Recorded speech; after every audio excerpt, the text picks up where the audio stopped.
چنانچہ نبی علیہ السلام پر جب وحی اترتی تھی تو 16 کے قریب صحابہ تھے جو لکھنا پڑھنا جانتے تھے، ان کو کاتبین وحی کہا جاتا تھا۔ نبی علیہ السلام ان کو بلاتے تھے اور وہ اس وحی کو لکھ لیا کرتے تھے۔ اس زمانے میں کاغذ نہیں ہوتے تھے، تو کبھی اس کو لکڑی کے تختے پر لکھ لیتے، کبھی پتھر پر لکھ لیتے، کبھی چمڑے پہ لکھ لیتے، مختلف چیزوں پر۔ ان کو پارچات کہتے ہیں۔ تو جو چیز اویلیبل ہوتی تھی اس کے اوپر قرآن مجید کو لکھ لیا جاتا تھا۔ چنانچہ بہت سارے صحابہ کے پاس یہ پارچات موجود تھے، بکھرے ہوئے تھے۔ جب نبی علیہ السلام نے پردہ فرما لیا تو سیدنا صدیق اکبر رضی اللہ عنہ نے فیصلہ کیا کہ ان پارچات کو ایک جگہ پر اکٹھا کروا دینا چاہیے سرکاری طور پر، تاکہ اتھنٹیکیٹڈ چیز رہے۔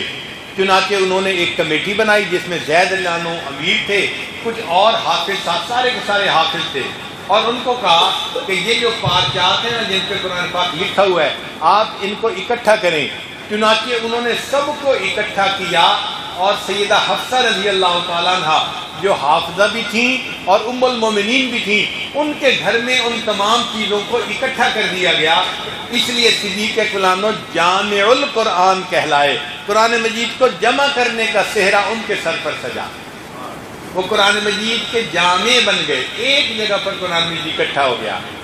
پھر حضرت عثمان غنی لانو کے زمانے میں چمڑے کے اوپر لکھنے کا رواج عام ہو گیا تھا، تو انہوں نے قرآن مجید کے پارچات سے قرآن مجید کی 7 کاپیاں بنوائیں، چمڑے کے اوپر لکھوایا، کھود کے لکھوایا، اور وہ جو 7 کاپیاں تھیں وہ مسلمانوں کے 7 صوبوں کے اندر انہوں نے تقسیم کی کہ ہر جگہ پر قرآن مجید کا ایک نمونہ رہے، لوگوں نے ریفر کرنا ہو تو اس کی طرف ریفر کریں۔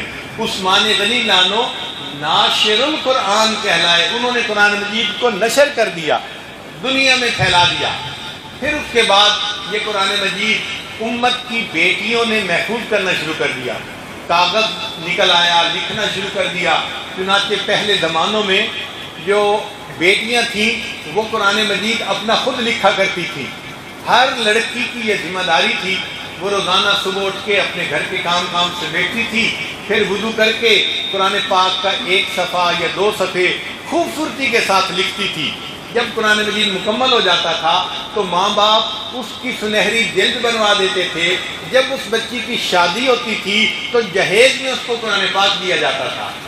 ہر بچی اپنے جہیز میں اپنا لکھا ہوا قرآن پاک لے کے جاتی تھی، اور یوں امت کے اندر قرآن پاک کی جو ہارڈ کاپی تھی وہ پھیلنی شروع ہوئی، اور ہر گھر کے اندر کوئی نہ کوئی قرآن مجید کی کاپی موجود ہوتی تھی۔